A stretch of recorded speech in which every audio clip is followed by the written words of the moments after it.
phone numbers, north, south, east, and west.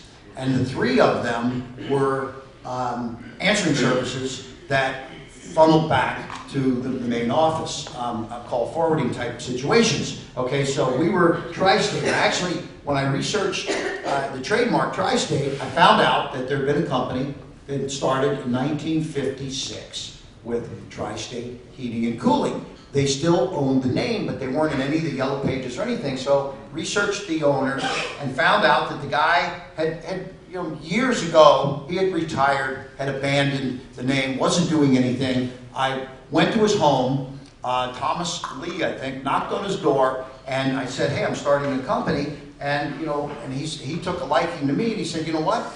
For $1, I'll sell you the name and the history of our 20-some-year-old company. So you got 25 years of credibility, right? For $1. For $1, but he wanted to be involved as a mentor consultant to the company.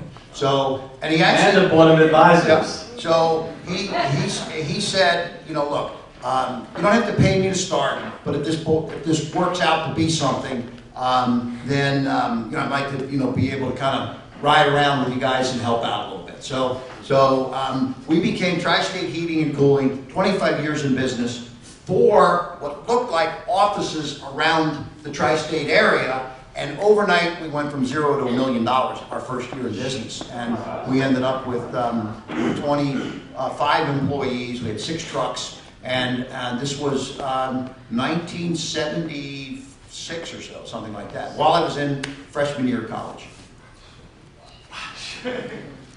Again, I'm hearing a common theme here with the last business, this business, and it sounds like throughout your life. Building credibility is like step one, especially being that you have youth against you, right? Correct. You're younger than the people you're competing with. So you build your credibility, you look bigger than you are, and all of a sudden clients start hitting. Is that? Yes. Okay. I mean, even today, in new businesses that we start, we look for, we're just, one of my companies right now, we are adding some board of directors members. Sure. And, how do you build credibility in the company? Well, I have a track record in what I do, but it's entrepreneurial. And, and if you're out raising, right now, we just finished recently a $4 million raise with institutional investors and, Wall Street types, big companies that have a very strict set of criteria. Okay, well, we're now on round 2 of doing a secondary financing with this whole situation. So we, like, okay, great. You've got an entrepreneurial track record, and we know you've got, the ability to do things, but where's the management team that's going to help take this thing to the next level? So we've got 2 new board members joining, and this was, conditioned, our secondary raise was conditioned upon getting some good advisors to join the board. And one of the people that's joining the board, and this is something that's going to be coming out very shortly, but a gentleman that is, I won't say his name and everything here because it hasn't been announced yet, but he is on several major boards around the U.S., public companies. Krispy Kreme is one of the boards that he sits on.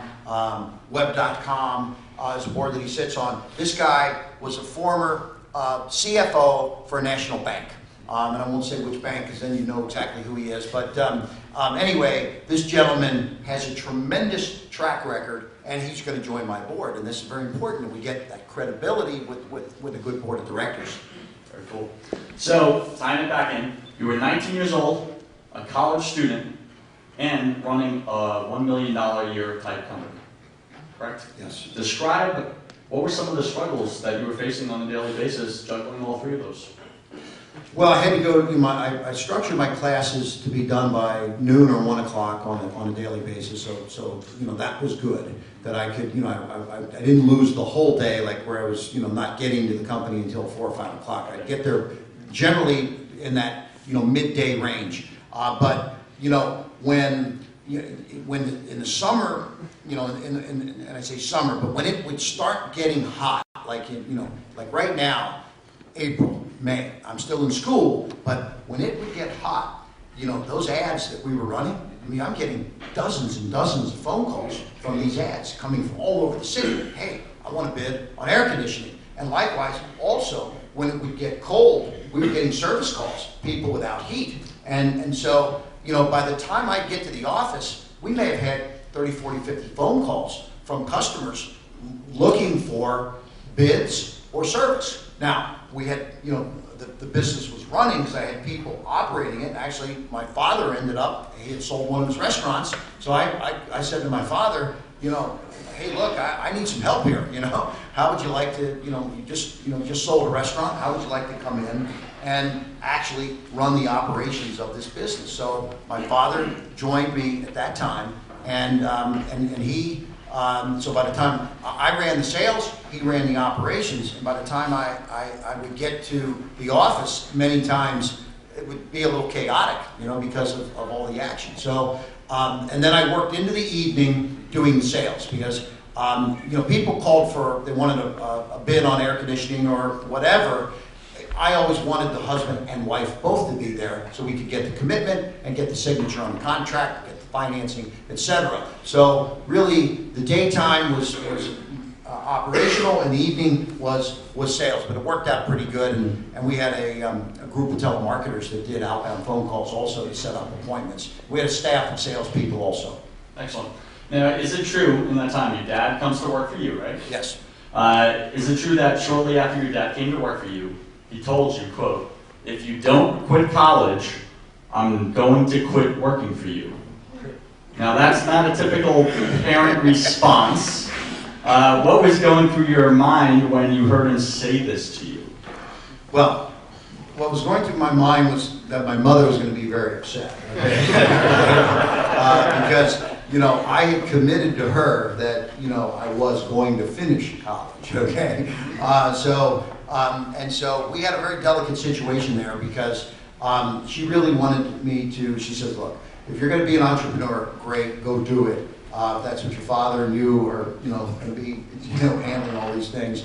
But you have to promise me you'll finish school. And so that actually was a commitment that I had made to my mother, but things had gotten to the point where not only was I unhappy with the education I was receiving, and I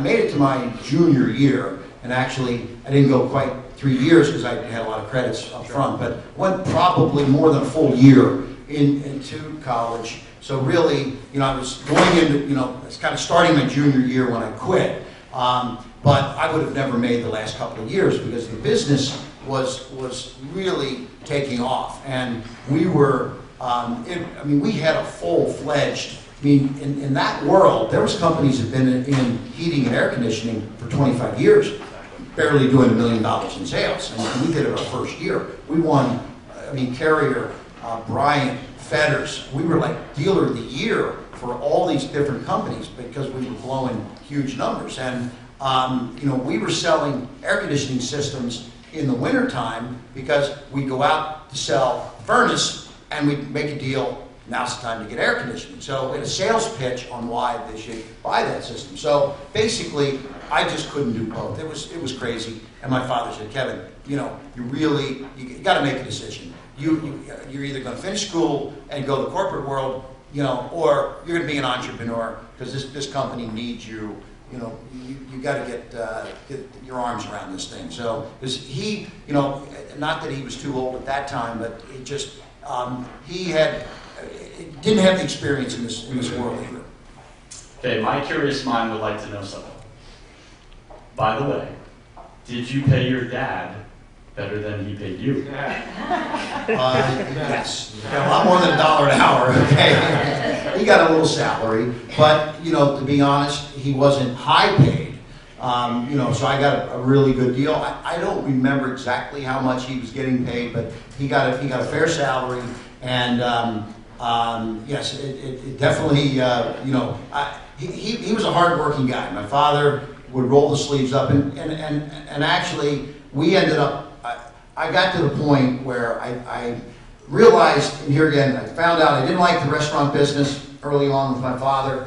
Got into this business. The service aspect of this business was driving me crazy, and I decided at a certain point some things that had gone wrong with service. And selling it was easy.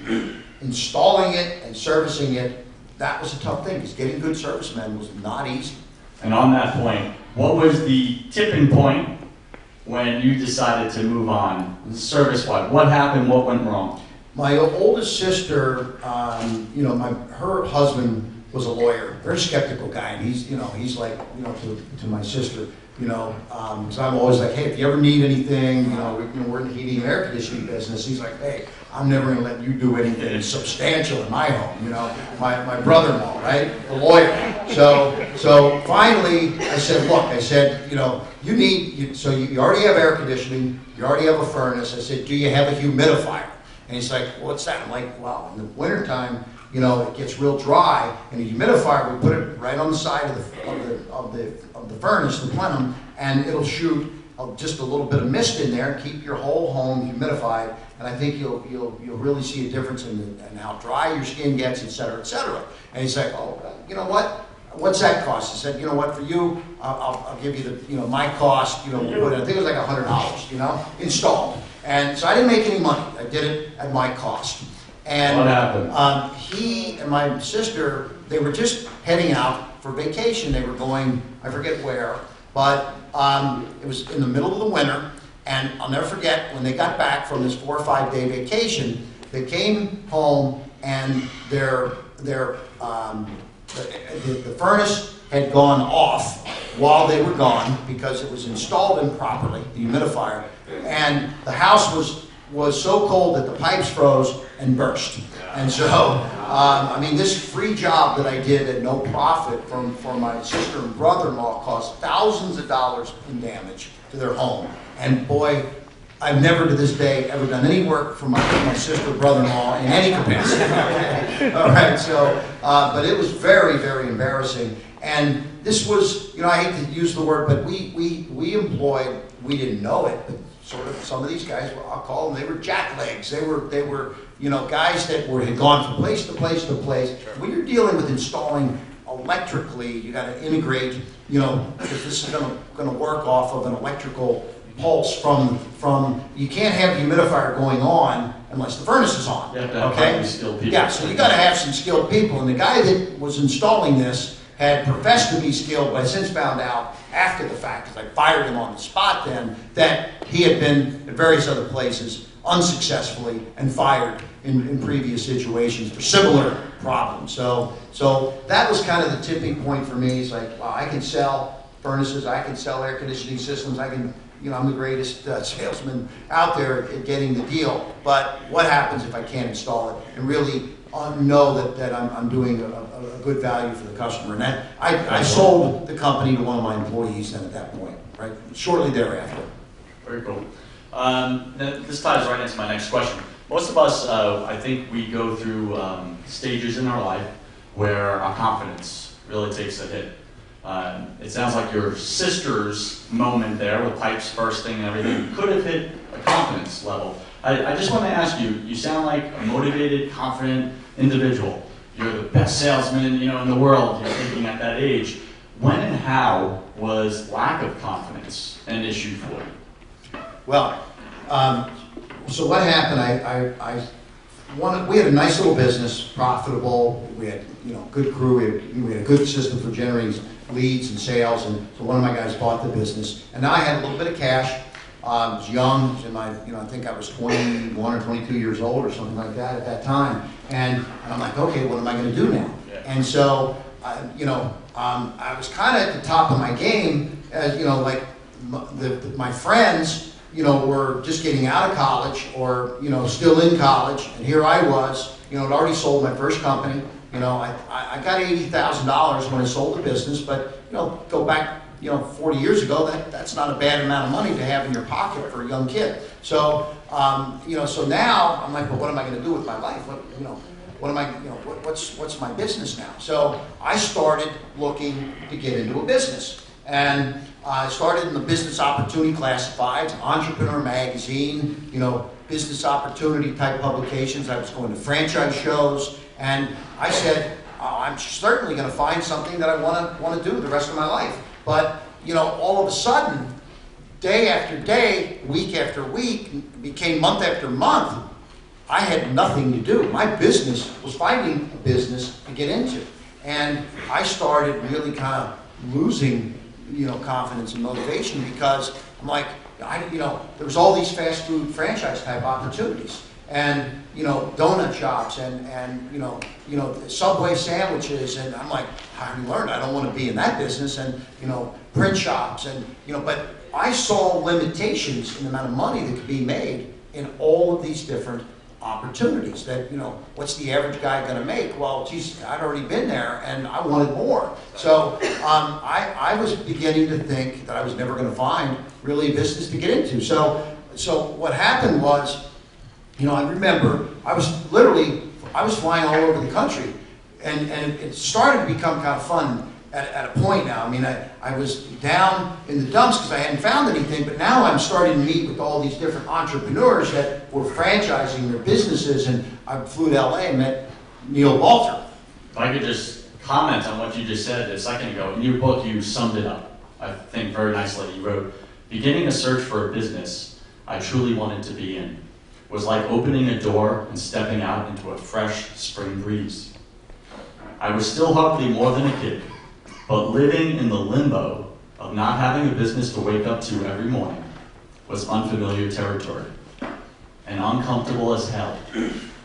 My days were filled with nothing more than a big hunt. Life felt empty." I thought that was a nice way to sum up that part of your life. How did you stay motivated in that search before you started to hit some good opportunities? Well, I stayed motivated because I was meeting some pretty cool people.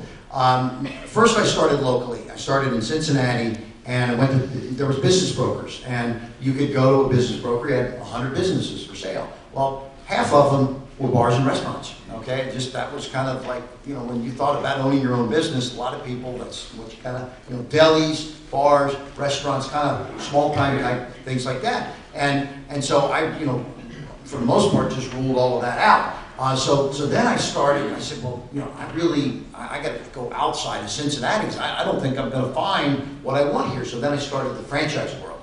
And now I was seeing companies. I met a guy named Neil Balter. He had just started, lived in LA, flew to LA, and he had just started a company called California Closets. And he had taken his closet, and he was kind of a carpenter type of guy, and organized it all with all this, different compartmentalizing and everything, and had this business that started from zero, and he had 5 or 6 franchises he had already sold, and these people that bought the franchises were making big money. So he's like, Kevin, I'm making $100,000 a year per location. He said, why don't you become one of my franchisees in Cincinnati? And here again, I wanted to be Neil Balter. I wanted to have the business of being, owning all of these companies, all these franchises, not owning one. So I said, Neil, I'll tell you what, I really like what you're doing. He said, but you're running